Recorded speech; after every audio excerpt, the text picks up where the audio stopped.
Olá pessoal, meu nome é André Traves, sou psicólogo de São Paulo, da região da Vila Mariana, e eu venho falar para vocês hoje sobre impulsividade e compulsividade.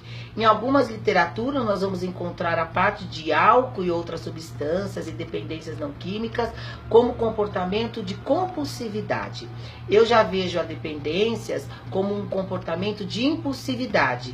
Se a gente for analisar inicialmente, ninguém começa lá aos seus 14, 12, 10 anos, não importa, mas quando iniciou esse uso de álcool, outras substâncias químicas, ninguém começou, por exemplo, fazendo uso de 20 baseados diário. Ou ninguém começou a beber a 1 litro de pinga, por exemplo. Isso foi evoluindo, foi tendo aí um acréscimo, foi tendo aí um crescimento desse uso, até se tornar dependentes. Então eu vou acreditar que o uso de álcool e outra substância química dentro da dependência, ele vai partir num comportamento de impulsividade. Não vai existir uma compulsividade sem existir a impulsividade. Ou seja, eu não vou beber 10 latas de cerveja se eu não passar pela primeira. Eu não vou fazer o uso de 2 baseados de maconha sem passar por alguns tragos, né? Alguns tragos do baseado. Eu não vou fazer uso de 6 pinos de cocaína sem passar pelo primeiro. Então, se eu conseguir fazer com que o paciente tenha essa conscientização desse ímpeto, né? Desse uso de impulsividade, sem pensar, sem refletir, então eu vou ter esse uso, eu tenho a vontade e eu vou lá automaticamente faço esse uso, automaticamente esse uso se tornará uma compulsão quanto àquela questão de quantidade ou do comportamento. Então é importante que eu tenha uma sensibilização do paciente para ele tenha a compreensão desse comportamento.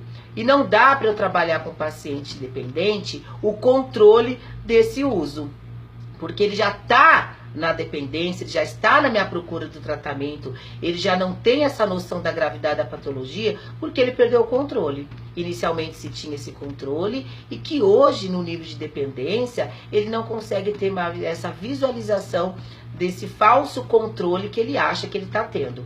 A gente até vai ouvir a verbalização que o paciente fala: quando eu quiser eu paro, não precisa se preocupar, para de me amolar, porque ele não tem a noção da gravidade que ele está. Por isso que lá nos primeiros vídeos eu falo da mobilização da angústia, porém tem alguns momentos também que o paciente não tem a clareza e nem mesmo a escolha de fazer quanto à importância do tratamento, de se cuidar. Então vamos olhar a dependência como um comportamento de impulsividade e não apenas uma compulsividade, porque se eu for olhar a compulsividade, eu vou trabalhar com o paciente o controle da diminuição, o controle desse uso, que é um uso exagerado, por exemplo, uma lata de vodka por dia. Então eu vou trabalhando que ele vai desmamando e vai diminuindo esse uso. E se a gente sabe que o falso controle, ele não vai conseguir ficar com uma dose, por exemplo, que às vezes eu percebo que alguns pacientes trazem, que ele precisa e quer fazer esse aprender a beber.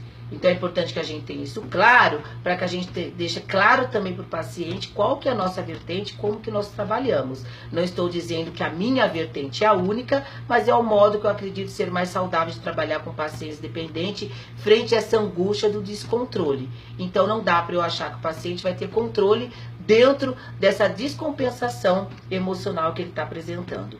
Obrigado e até a próxima semana.